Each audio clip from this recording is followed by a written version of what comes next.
जय हिंद दोस्तों। तो आज हम फिर आपको लेकर आए हैं हिंदी के कुछ महत्वपूर्ण क्वेश्चन, जो कि हमारे सभी मित्रों द्वारा बार बार कहा गया कि सर हिंदी के जो हैं और भी वीडियोस बनाएं और भी इम्पोर्टेंट क्वेश्चन लाएं। तो हमने बहुत सारे जो हैं हिंदी के इम्पोर्टेंट क्वेश्चनों को जुटाया और हम आप तक प्रेषित कर रहे हैं। तो आइए हम देखते हैं। पहला क्वेश्चन वो है, संविधान की 8वीं अनुसूची में शामिल की गई 4 नई भाषाएं हैं। तो वो है संथाली, मैथिली, बोडो और डोगरी। संथाली, मैथिली, बोडो और डोगरी जो 4 भाषाएं और हैं वो भी 8वीं अनुसूची में शामिल कर दी गई हैं। साहब, भारतीय भाषाओं को कितने प्रमुख वर्गों में बांटा गया? जो भारतीय भाषाएं हैं उनको 4 वर्गों में बांटा गया है। साहब, 4 वर्गों में बांटा गया। भारतीय भाषा परिवारों को कितने वर्गों में बांटा गया है? 4 परिवारों में बांटा गया है। भारत में सबसे अधिक बोला जाने वाला भाषाई समूह है तो वो है इंडो आर्यन। इंडो आर्यन जो भाषा समूह है वो सर्वाधिक बोले जाने वाला समूह है। भारत में सबसे कम बोला जाने वाला भाषाई समूह है तो वो है चीनी तिब्बती। चीनी तिब्बती भाषा जो समूह है वो सबसे कम बोला जाता है। साहब, आष्ट्रिक भाषा समूह की भाषाओं को बोलने वालों को कहा जाता है। आष्ट्रिक भाषा जो होती है, जो समूह आष्ट्रिक भाषा समूह है की भाषाओं को बोले जाने वालों को कहा जाता है किरात। क्या कहा जाता है? किरात कहा जाता है। साहब देखो, इंडो आर्यन भाषा परिवार, चीनी तिब्बती भाषा परिवार, द्रविड़ भाषा परिवार और एक आष्ट्रिक भाषा परिवार, इस प्रकार से 4 भाषा परिवार हमारे भारत में हैं। तो आष्ट्रिक भाषा समूह की भाषाओं को बोलने वालों को क्या कहा जाता है? वो कहा जाता है किरात। किरात कहा जाता है। चीनी तिब्बती भाषा समूह की भाषाओं के बोलने वालों को कहा जाता है निषाद। जो चीनी तिब्बती भाषा समूह सबसे कम बोली जाती है साहब, तो समूह की भाषाओं के बोलने वालों को कहा जाता है निषाद। अपभ्रंश के योग से राजशासनी भाषा का जो साहित्यिक रूप बना उसे क्या कहा साहब? डिंगल भाषा। डिंगल भाषा कहा गया। डिंगल और पिंगल 2 प्रकार की जो भाषाएं हुई हैं साहब। तो अपभ्रंश के योग से राजशासनी जो भाषा थी उसको जो साहित्यिक रूप बना उसे डिंगल भाषा कहा गया साहब। डिंगल भाषा कहा गया। एक नार पिया को भानी, एक नार पिया को भानी, तनवा को सगरा ज्यों पानी। यह पंक्ति किस भाषा की है? तो वो है साहब ब्रज भाषा की। जो ब्रज भाषा है बहुत ही प्रसिद्ध भाषा है। सूरदास जी ने ब्रज भाषा में ही रचनाएं की हैं। उन्होंने कृष्ण भक्ति शाखा के प्रमुख कवि थे साहब सूरदास जी। उन्होंने अपनी जो रचनाएं की हैं वो ब्रज भाषा में की हैं। और ये जो पंक्ति आपको दिख रही होगी, ये पंक्ति किस भाषा की है? ये है साहब ब्रज भाषा की। अमीर खुसरो ने जिन मुकरियों, पहेलियों और 2 सुखनों की रचना की है उसकी मुख्य भाषा है तो वो है साहब खड़ी बोली। खड़ी बोली में जो है अमीर खुसरो साहब ने क्या की है? रचनाएं की हैं। तो नेक्स्ट क्वेश्चन देखें कि देवनागरी लिपि को राष्ट्र लिपि के रूप में कब स्वीकार किया गया? तो वो किया गया 14 सितंबर 1949 को। साहब, देवनागरी लिपि को राष्ट्र लिपि के रूप में स्वीकार किया गया, इसलिए हम 14 सितंबर को क्या मनाते हैं साहब? हिंदी दिवस के रूप में मनाते हैं। तो 14 सितंबर बार बार क्वेश्चन पूछा जाता है कब हिंदी दिवस मनाया जाता है? तो वो मनाया जाता है 14 सितंबर 1949 को जो है देवनागरी लिपि को राष्ट्र लिपि के रूप में घोषित किया गया। 14 सितंबर को हम हिंदी दिवस के रूप में मनाते हैं। रानी केतकी की कहानी की भाषा को कहा जाता है। जो रानी केतकी की कहानी की भाषा को कहा जाता है वो कहा जाता है साहब खड़ी बोली। रानी केतकी की कहानी, इंदु मती की जो है रानी केतकी की कहानी है उसकी भाषा को कहा जाता है खड़ी बोली। निम्नलिखित में से कौन प्रेमचंद की एक रचना है साहब? तो वो है पंच परमेश्वर। पंच परमेश्वर प्रेमचंद। प्रेमचंद ने क्या किया साहब? परमेश्वर से क्या कहा, क्या किया? प्रेम किया साहब।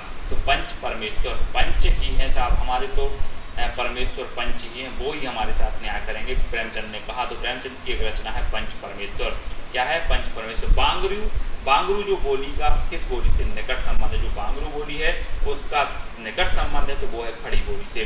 खड़ी बोली से जो है निकट संबंध है। डोंगरी भाषा मुख्य रूप से कहाँ बोली जाती है? जो डोंगरी भाषा है वो बोली जाती है जम्मू कश्मीर में। जम्मू कश्मीर में डोंगरी भाषा बोली जाती है साहब। कौन सी भाषा बोली जाती है? डोंगरी भाषा बोली जाती है। भारत के किस प्रांत में कोंकणी भाषा बोली जाती है? भारत के किस प्रांत में कोंकणी भाषा बोली जाती है? तो वो बोली जाती है महाराष्ट्र तथा गोवा में। महाराष्ट्र तथा गोवा में कोंकणी भाषा बोली जाती है। कौन सी भाषा? कोंकणी भाषा बोली जाती है साहब। नेक्स्ट क्वेश्चन देखें, आंध्र प्रदेश की राजकीय भाषा कौन सी है? जो आंध्र प्रदेश है उसकी जो राजकीय भाषा है वो है तेलुगु। जो तेलुगु भाषा होती है वो है आंध्र प्रदेश की राजकीय भाषा है। हजारी प्रसाद द्विवेदी के उस इतिहास ग्रंथ का नाम बताइए जिसमें मात्र आदिकालीन हिंदी साहित्य संबंधी सामग्री संग्रहित है साहब। तो हजारी प्रसाद द्विवेदी ने हिंदी के जो आरंभिक काल को क्या कहा साहब? आदिकाल कहा। और आचार्य रामचंद्र शुक्ल ने क्या कहा? वीरगाथा काल कहा। तो हिंदी साहित्य का आदिकाल साहब, हिंदी साहित्य का आदिकाल जो है इसका उत्तर है। नेक्स्ट क्वेश्चन हम देखें कि इनमें से किस इतिहासकार ने सर्वप्रथम रीतिकालीन कवियों की सर्वाधिक परिचयात्मक विवरण दिए साहब, तो वो दिए साहब मिश्र बंधु साहब ने। मिश्र बंधु ने, यहाँ पूछा गया कि किस इतिहासकार ने सर्वप्रथम रीतिकालीन कवियों की सर्वाधिक परिचयात्मक विवरण दिए हैं, तो साहब मिश्र बंधु ने जो है रीतिकालीन कवियों के परिचयात्मक विवरण दिए हैं, मिश्र बंधु। हिंदी साहित्य का अतीत भाग 1 के लेखक का नाम क्या है? हिंदी साहित्य का अतीत डॉक्टर विश्वनाथ प्रसाद। हिंदी साहित्य का अतीत, अतीत मतलब होता है साहब भूतकाल। भाग 1 के लेखक कौन है? विश्वनाथ साहब। विश्वनाथ, इन्होंने साहब विश्व में घूमा साहब की हिंदी साहित्य का अतीत क्या है, तो इन्होंने जो है भाग 1 की रचना की है, तो वो की है डॉक्टर विश्वनाथ ने। नेक्स्ट क्वेश्चन देखो, बसो मेरे नैनन में नंदलाल की रचना किसने की है साहब? बसो मेरे नैनन में नंदलाल, तो वो की है मीराबाई ने साहब। मीराबाई ने जो है कृष्ण की भक्ति की है साहब, कृष्ण की भक्ति, और इन्होंने कृष्ण को ही सब कुछ माना है। मीराबाई ने क्या बोल रही कि बसो मेरे नैनन में नंदलाल, तो इन्होंने जो है कृष्ण भक्ति शाखा की प्रमुख कवित्री मानी जाती है साहब मीराबाई। और अब हम देखें कि मधुशाला किसकी रचना है साहब? वो है हरिवंश राय बच्चन। मधुशाला जो है किसकी रचना है? हरिवंश राय बच्चन साहब की मधुशाला रचना है। पूछा जाता है साहब, बार बार क्वेश्चन में पूछा गया है कि मधुशाला किसकी रचना है, तो वो है हरिवंश राय बच्चन। अच्छे से पढ़ना है, हरिवंश राय बच्चन मधुशाला जो है इनकी रचना है। भिक्षुक कविता किन्होंने लिखी? जो भिक्षुक कविता है वो सूर्यकांत त्रिपाठी निराला ने। सूर्यकांत त्रिपाठी निराला साहब छायावाद के आधार स्तंभ कहे जाते हैं साहब। तो भिक्षुक जो है कविता इन्होंने कौन लिखी है? वो लिखी है सूर्यकांत त्रिपाठी निराला साहब ने। झांसी की रानी कविता की रचना किन्होंने की है साहब? जो झांसी की रानी रचना की है वो की है सुभद्रा कुमारी चौहान। सुभद्रा कुमारी चौहान साहब ने जो है झांसी की रानी, खूब लड़ी मर्दानी बह तो झांसी वाली रानी थी, तो इन्होंने क्या किया है? इसकी रचना की है सुभद्रा कुमारी चौहान ने। साकेत महाकाव्य की रचना किसने की? जो साकेत महाकाव्य है वो साहब उसकी रचना की है मैथिली शरण गुप्त ने। मैथिली शरण गुप्त साहब ने साकेत महाकाव्य की रचना की है साहब। उर्मिला खंड काव्य की रचना किसने की? जो उर्मिला है वो एक खंड काव्य है, और उसकी रचना की है बाल कृष्ण शर्मा नवीन। बाल कृष्ण शर्मा नवीन साहब ने क्या कर दिया साहब? उर्मिला खंड काव्य की रचना कर दी साहब। क्योंकि साहब जे कृष्ण से मिलना चाहते थे, क्या करना चाहते थे? कृष्ण से मिलना चाहते थे। बाल कृष्ण जो इन्होंने अपना नाम रख दिया बाल कृष्ण साहब, और उन्होंने कहा साहब उर्मिला मतलब फिर से मिल जाए अगर कृष्ण, तो साहब इन्होंने एक रचना खंड काव्य की रचना कर दी उर्मिला बाल कृष्ण शर्मा नवीन। उर्मिला किसकी रचना है? बाल कृष्ण शर्मा नवीन। दोस्तों हम आपको बता दें कि जो कवियों की रचना है बहुत ही अच्छे सरल तरीके से समझाएंगे आपको। एक बार में हम देखेंगे, जैसे तुलसीदास की हमें सारी रचनाएं याद करनी है, तो हम एक वीडियोज में 2 या 3 कवि को लेंगे, 2 कवि को लेंगे और उनकी सारी रचनाओं को याद करेंगे, और ऐसी याद करेंगे कि आप एक बार पढ़ेंगे और आपको सारी ही रचनाएं याद हो जाएंगी। तो हम वो भी वीडियोस जल्दी ही अपलोड करेंगे और आपको सारी रचनाएं याद करवाएंगे। तो पार्वती मंगल खंड काव्य की रचना किसने की? जो पार्वती मंगल खंड काव्य है उसकी रचना की है तुलसीदास जी ने। तुलसीदास जी ने जो है पार्वती मंगल की रचना की है साहब। सुदामा चरित खंड काव्य की रचना किसने की है? नरोत्तम दास जो है, सुदामा जी जो थे साहब कृष्ण के मित्र थे, तो सुदामा चरित की जो है रचना कौन करेगा साहब? और एक बहुत ही अच्छे और नेक इंसान थे मतलब नर थे, तो नर उत्तम, नरों में जो उत्तम है वो कौन से थे साहब? सुदामा थे। तो नरोत्तम सुदामा चरित की रचना कौन करेगा साहब? जो नर में उत्तम है अर्थात नरोत्तम दास ने जो है सुदामा चरित की रचना की थी।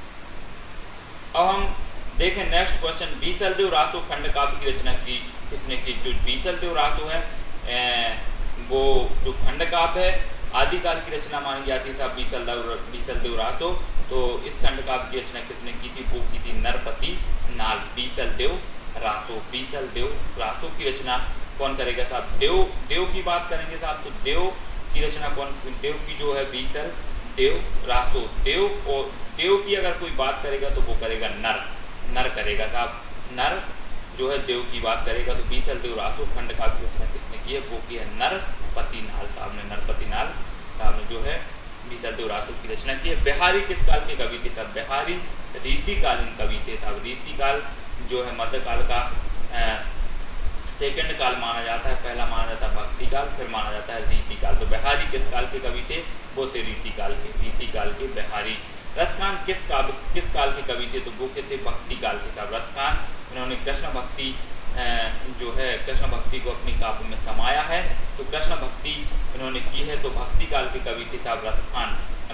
चंद्रवरदाई किस काल के कवि हैं? चंद्रवरदाई जो हैं वीरगाथा काल अर्थात आदि काल के कवि हैं चंद्रवरदाई। इन्होंने पृथ्वीराज रासो की रचना की और पृथ्वीराज चौहान के दरबारी कवि थे साहब। और जो पृथ्वीराज रासो जो इनकी रचना है उसमें पृथ्वीराज चौहान की वीरता का, उनके शासन का वर्णन किया गया है साहब।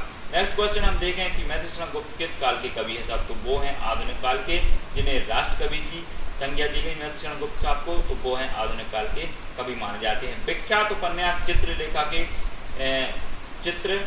के लेखक कौन है साहब? विख्यात जो उपन्यास चित्रलेखा है उनकी जो रचनाकार है वो है भगवती चरण वर्मा। भगवती चरण वर्मा। तो जो है चित्रलेखा की अगर हम बात करें तो चित्रलेखा तो हम क्या करते हैं? भगवती अर्थात सरस्वती की जो है चित्रलेखा की बात करें, चित्र की बात करें तो वो है भगवती चरण। तो हम क्या कहते हैं साहब कि भगवती के हमें चरण मिल जाएं, चरण छूने मिल जाएं। तो विख्यात जो उपन्यास चित्रलेखा है उसके लेखक कौन है? भगवती चरण वर्मा। इन्होंने कहा कि साहब भगवती के हमें क्या मिल जाए? चरण छूने मिल जाए, फिर तो हमें देखो विद्या ही विद्या आ जाएगी। तो भगवती चरण वर्मा। विख्यात उपन्यास चित्रलेखा के लेखक कौन है? भगवती चरण वर्मा है। फिर नेक्स्ट क्वेश्चन है कि हिंदी के किस उपन्यास ने लाखों लोगों को हिंदी सीखने पर विवश किया? तो वो किया साहब चंद्रकांता।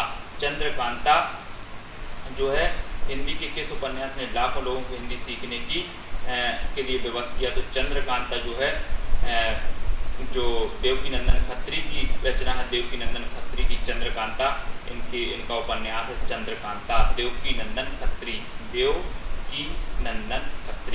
की रचना है साहब चंद्रकांता।